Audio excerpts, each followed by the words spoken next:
morning. I'm John Ellsworth with Success Strategies Incorporated. I am the founder of Success Strategies Incorporated and the creator of the Success Strategies Advantage. Today's program is entitled, How Can They Do That? You know, I spend a lot of time as a consultant I spend a lot of time discussing challenges that people are having in their business. And the last 3.5 years, particularly in the dairy industry, but some other agricultural industries too, one of the biggest challenges has been cash flow. So often the question I get asked is, how do I compare? How do I compare with the other operations that you work with? This is a fairly common question I get quite often. But today I want to talk about what items really help with cash flow, and where my clients are making the best steps forward in terms of staying ahead, staying a little bit positive on cash flow. I'm not going to spend any time talking about diversifying, because I would have to do a different one of these videos for each region of the country, because there are opportunities in every part of the country of the U.S. and around the world for that matter, but they're all different. So what you can do in California, you can't do in Wisconsin. What you do in Wisconsin, you may not be able to do in North Carolina. And so I just want to stay away from the diversification and talk about 3 things that I think can be done on any operation, particularly on dairies. The first is, number 1, focus on cash flow analysis. Now, before you start writing in to tell me that I said just slash costs all up and down the board, that's not what this is about. This is not about just cost cutting. We never want to impact the performance of your herd, of your operation, just by cutting costs willy-nilly straight through the whole top to bottom.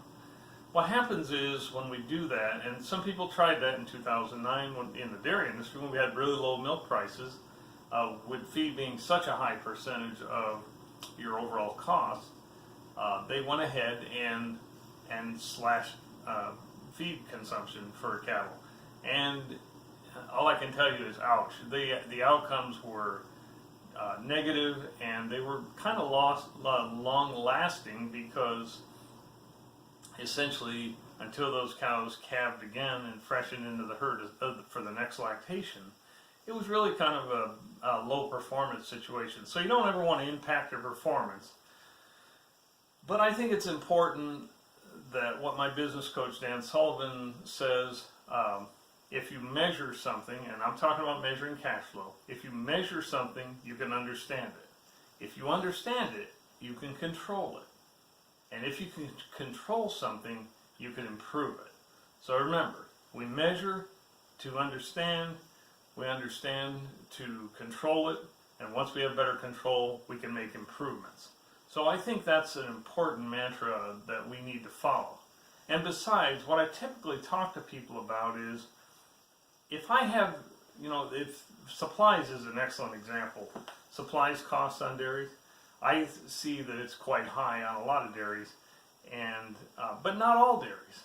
So my question for you is, if I have 10 producers in my clientele that have supplies costs at 60 cents per hundredweight or less, there are 2 things you know with certainty. Number 1, it's possible to get it that low.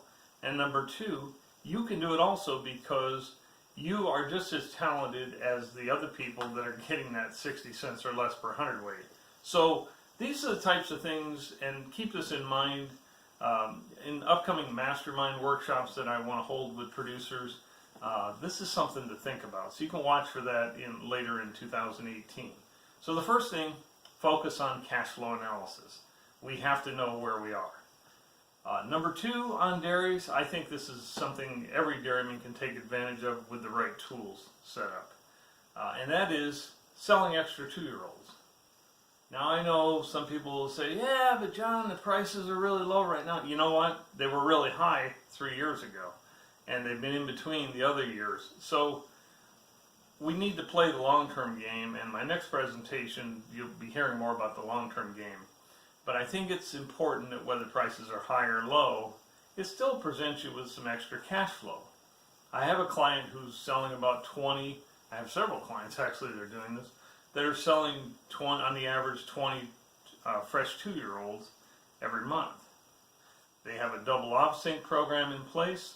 They're using sex semen, so they produce more heifers as a rule.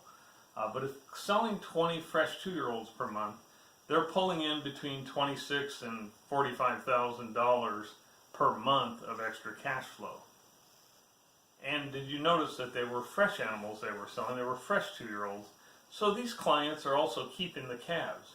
And with the use of sex semen on these heifers when they're breeding them, 90% of the calves are heifers.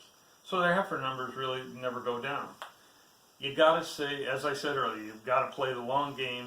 It's not something you can set up overnight, but if you think it through and you utilize things like double off sync, sex semen, and get your program running, you can do this long term.